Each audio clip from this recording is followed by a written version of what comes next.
Selamat sore Jemaat Every Nation dimanapun saudara berada. Di dalam acara kita Sela, kita akan membahas di bulan ini, bulan di mana kita akan belajar bagaimana menjadi murid Tuhan Yesus Kristus. Dan hari ini saya akan mengajak saudara untuk belajar mengenal Tuhan Yesus yang benar. Mari kita memulai dengan berdoa terlebih dahulu. Bapa dalam surga, kami mengucap syukur untuk kebaikan kemurahan-Mu. Biar pada sore hari ini, biar pemahaman kami akan Engkau boleh semakin dibukakan sehingga kami boleh mengenal Allah kami yang benar. Terima kasih Tuhan, di dalam nama Tuhan Yesus. Amin.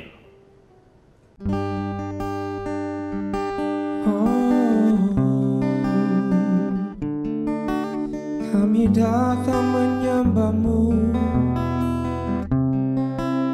bermazmur bagi-Mu, meninggikan nama-Mu.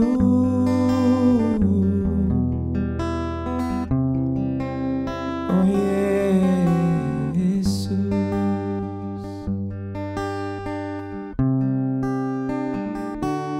ya Tuhanku,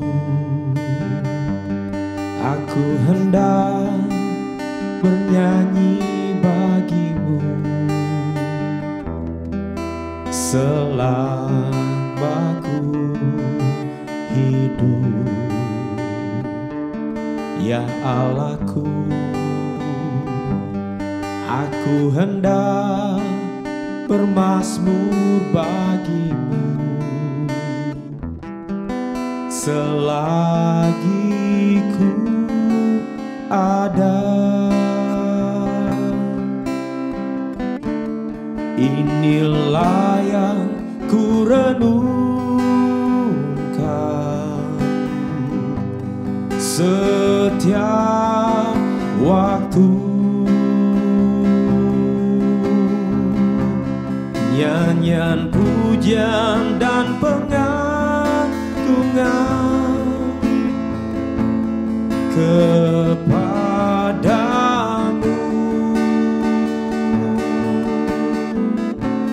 Biarlah manis kau dengar, Tuhan, manis kau dengar, Tuhan, dan hatiku bersuka karena-Mu.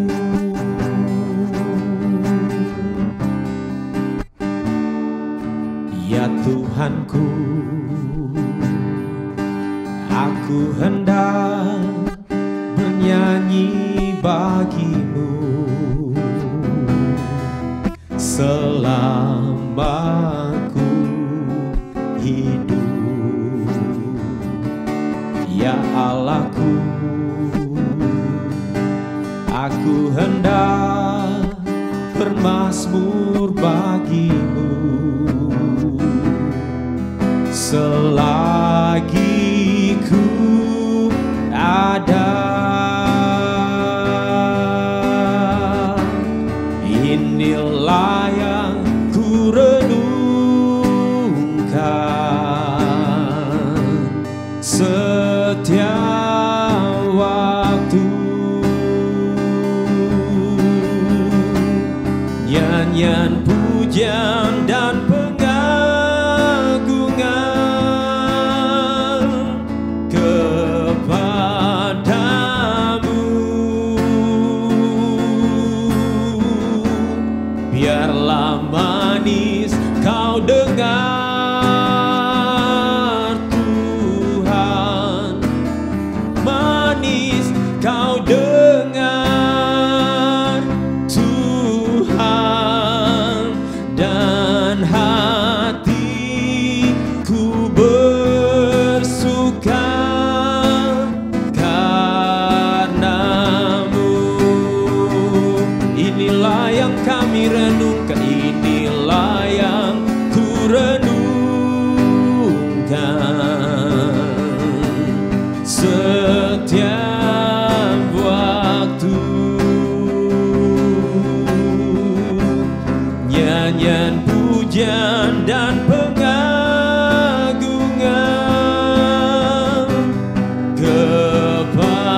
hanya karena-Mu Tuhan. Hati kami bersuka, hati kami bernyanyi, hati kami bermazmur hanya karena-Mu.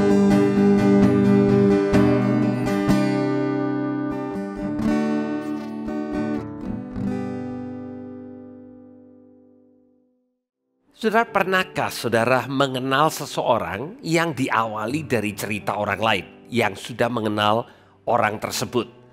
Dan akhirnya setelah saudara bertemu secara pribadi dengan orang itu, ternyata apa yang selama ini saudara dengar, apa yang saudara bayangkan tentang orang itu jauh daripada apa yang sesungguhnya.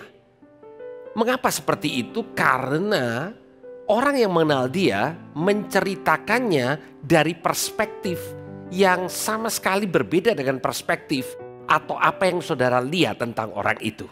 Ya, nah, cara pandang kita terhadap seseorang itu mempengaruhi perilaku kita atau tanggapan kita terhadap pribadi tersebut.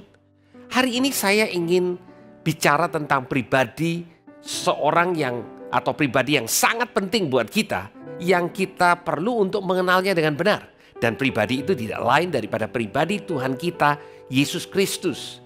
Nah, Rasul Paulus pernah berbicara kepada jemaat Korintus, dan kemudian Rasul Paulus menegur mereka karena mereka ternyata mempercayai Yesus yang salah.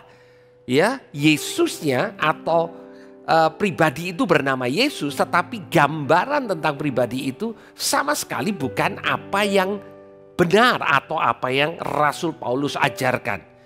Di dalam kekristenan kita mengenal Tuhan yang benar atau Yesus yang benar, gambaran Yesus yang benar itu sangat penting karena apa yang kita kenal membuat kita juga meresponi dengan benar. Saya ingin membacakan buat saudara dari 2 Korintus pasal yang ke-11 dari ayat yang kedua. Rasul Paulus menuliskan begini, sebab aku cemburu kepada kamu dengan cemburu ilahi, karena aku telah mempertunangkan kamu dengan satu laki-laki untuk membawa kamu sebagai perawan suci kepada Kristus.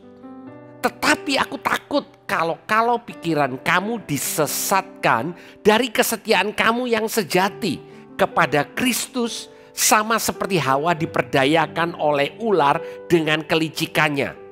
Sebab kamu sabar saja jika ada seorang datang memberitakan Yesus yang lain daripada yang kami beritakan, atau memberikan kepada kamu roh yang lain daripada apa yang telah kamu terima, atau Injil yang lain daripada apa yang telah kau terima.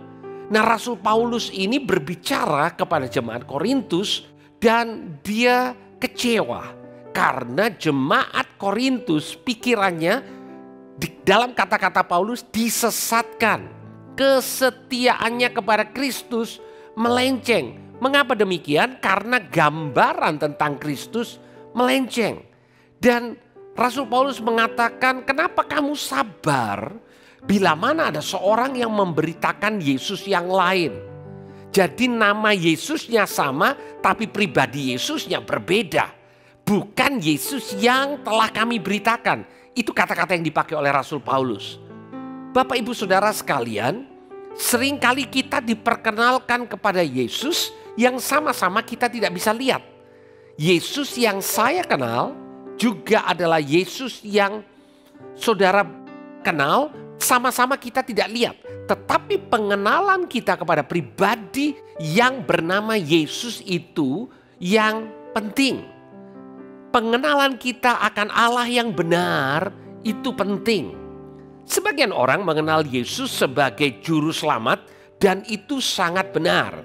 Tetapi mereka mengartikan juru selamat artinya kalau Yesus itu datang, tujuan utamanya hanya untuk menyelamatkan mereka dan akhirnya mereka menerima kekekalan. Pada waktu mereka meninggalkan dunia ini ada keyakinan mereka akan masuk surga. Dan itu benar tetapi tidak lengkap. Seringkali ada orang Kristen yang mengatakan Yesus itu adalah penyembuh Dan memang benar Yesus menyembuhkan banyak orang sakit, sehingga pengenalan mereka yang terbatas mengatakan kalau aku sakit, aku butuh Yesus. Kalau aku mau ke surga, aku butuh Yesus. Jadi dengan kata lain, Yesus yang mereka kenal ini adalah Yesus yang tersedia sewaktu mereka membutuhkan pertolongan.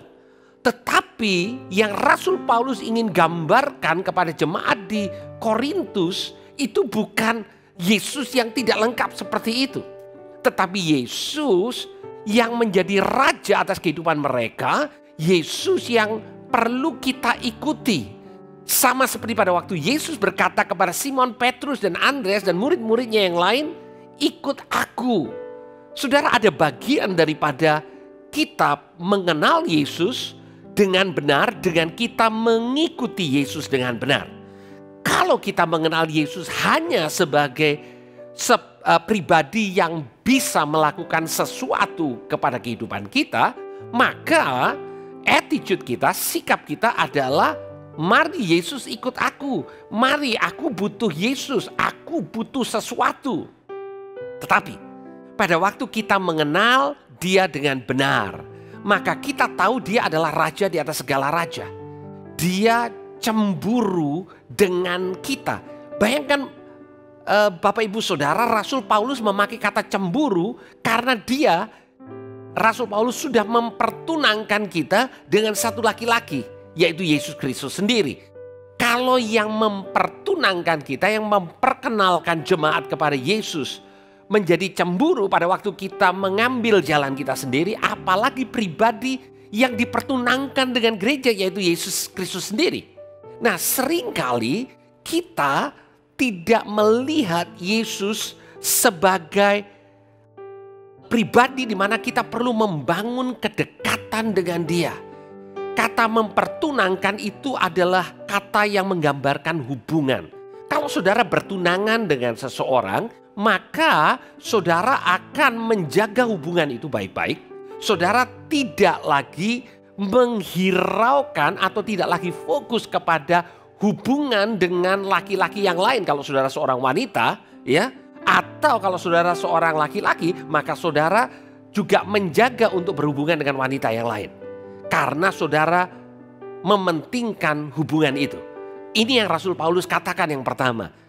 Bapak Ibu, kalau kita mau mengenal Yesus dengan benar, dimulai dengan kita memfokuskan hubungan kita dengan pribadi yang bernama Yesus. Dan kemudian Rasul Paulus berbicara tentang pikiran yang disesatkan dan kesetiaan yang sejati yang diselewengkan. Saudara, kita bisa tersesat perlahan pada waktu kita mengatakan bahwa toh Yesus itu penuh kasih. Dia akan menerima kita apa adanya, sama seperti pada waktu saya datang kepada dia pada awalnya. Benar, tetapi tidak sepenuhnya benar. Memang Tuhan Yesus menerima kita apa adanya, tetapi di dalam proses kita mengiring Yesus, kita tidak menjadi apa adanya. Kita diubah oleh kuasa daripada Roh Kudus sehingga kita menjadi serupa dengan gambarnya. Kita semakin serupa dengan Kristus pada waktu kita membangun hubungan dengan Dia. Jadi ini menjadi penting saudara, dan sewaktu kita mengenali dia dengan lebih lagi, maka kita akan melihat Yesus sebagaimana Yesus memperkenalkan dirinya. Di mana Tuhan Yesus memperkenalkan dirinya dengan jelas, sedangkan dia pribadi yang tidak kelihatan. Di dalam firman Tuhan. Itu sebabnya Rasul Paulus mengatakan, apakah kamu telah menerima Injil yang lain? Bukan Injil yang aku beritakan. Nah saudara, hanya karena namanya Injil belum tentu isinya Injil. Injil berita baik tentang keselamatan yang datang di dalam pribadi yang namanya Tuhan Yesus. Dan kita diselamatkan untuk satu tujuan, untuk memuliakan Dia. Bukan supaya kita hanya menerima dan menerima apa yang Yesus bisa berikan. Benar, pada waktu hubungan itu dibangun, kita menerima kelimpahan kasih karunia. Kita menerima berkat, kita menerima penerimaan yang luar biasa. Tetapi di dalam setiap hubungan yang sehat selalu ada timbal balik. Bagaimana respon kita terhadap hubungan itu? Saya berharap pada waktu kita bersama ini bertumbuh bersama-sama di dalam gereja Tuhan, bersama-sama di dalam hubungan kita dengan Tuhan, maka kita akan semakin melihat bahwa Yesus adalah Raja di atas segala raja. Dia datang menyelamatkan kita dan dia menjadi pemimpin kita, gembala kita yang baik. Dia menuntun kita ke jalan yang benar. Artinya dia yang tahu jalan. Ini bukan jalan kita di mana kita izinkan Tuhan untuk ikut di dalam perjalanan kita, tetapi Tuhan membawa kita di dalam perjalanannya. Rencananya luar biasa dalam kehidupan saudara. Saya mendorong kita untuk menemukan rencana Tuhan yang begitu baik dalam kehidupan kita masing-masing dan kita mengikuti Dia. Kita mengikuti Yesus yang benar. Dan Yesus mengatakan, mari ikut aku. Aku akan menjadikan engkau menjadi penjala manusia. Apakah kita siap untuk mengikuti Yesus? Apakah kita siap untuk dikuatkan, didewasakan oleh kuasa Roh Kudus sehingga kita bisa melakukan apa yang Tuhan Yesus mau kita lakukan? Mari kita berdoa. Tuhan, kami mengucap syukur karena kami boleh punya kesempatan untuk mengenal Engkau. Izinkan kami Tuhan untuk semakin dalam untuk mengenal Engkau dengan benar. Sehingga kami tahu apa tujuan kami. Kami tahu apa yang perlu kami lakukan sebagai pengikut-pengikut Kristus sejati. Terima kasih Tuhan, di dalam nama Tuhan Yesus kami berdoa. Haleluya. Amin. Tuhan Yesus memberkati saudara.